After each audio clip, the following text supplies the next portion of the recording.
Sayyidatuna Aisyah pernah cemburu sama Rasulullah SAW. Waktu itu Sayyidatuna Aisyah sedang belajar masak. Belajar masak.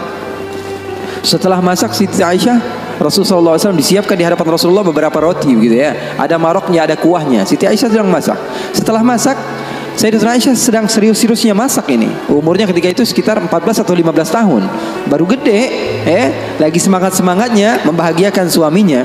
Karena Siti Aisyah Rasulullah wafat usianya baru 18 tahun. Sementara putri Rasulullah Siti Fatimah usianya berapa? 30 tahun. Masak Sayyidatuna Aisyah. Ketika sedang masak, ada yang mengetuk pintu rumah Rasulullah. Assalamualaikum ya Rasulullah. Ternyata jariyah, hamba sahaya, perempuan yang membawa apa? Membawa lauk, membawa kuah, yang membawa marok. Kata Rasulullah, siapa di luar? Saya hamba sahayanya Ummu Salamah. Ya, Rasulullah punya istri juga namanya Ummu Salamah. Rasulullah punya istri itu memiliki kelebihan masing-masing. Ummu Salamah itu terkenal pintar masaknya. Ya, jadi bawa lauk untuk Rasulullah SAW yang ketika itu di dalam rumahnya Siti Aisyah yang sedang belajar masak. Ini gimana caranya saya supaya apa? Membahagiakan suami saya. Lagi asik-asik masak, tiba-tiba ada makanan yang enak datang. Kira-kira Rasulullah makan yang mana? Kira-kira Rasulullah makan yang mana? Ini kesukaan Rasulullah, favorit Rasulullah. Datang dari rumah seorang istri Rasulullah. Siti Aisyah yang sedang masak tiba-tiba datang ke tempat hamba sahaya tersebut. Mengatakan, ini datang dari mana?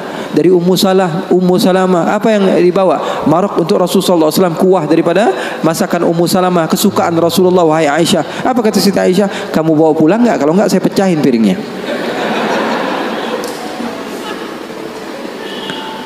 Yang jadi masalah di hadapan beliau Siti Aisyah ketika itu ada Rasulullah. Kalau ngomongnya hanya berdua saja mungkin biasa, tapi cewek tuh lihat tuh bahayanya cewek.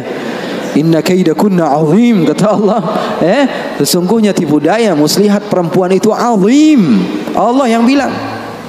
Sementara muslihatnya syaitan kata Allah Subhanahu wa taala dhaif, lemah. Di dalam Al-Qur'an kalian baca, betul Beb? Setan Allah Subhanahu wa taala sifatkan tipu muslihatnya itu sangatlah lemah tipu dayanya. Tapi kalau perempuan, inna kaidakunna azim, kata Allah Subhanahu wa taala. Bukan berarti bahwa perempuan itu begini dan begitu, enggak. Memang udah bawaannya begitu. Begitu. Makanya orang yang paling sabar dengan istrinya pahalanya paling besar. Orang yang paling bukan curhat ini ya. Orang yang paling sabar dengan istrinya pahalanya besar di sisi Allah. Bahkan ada seorang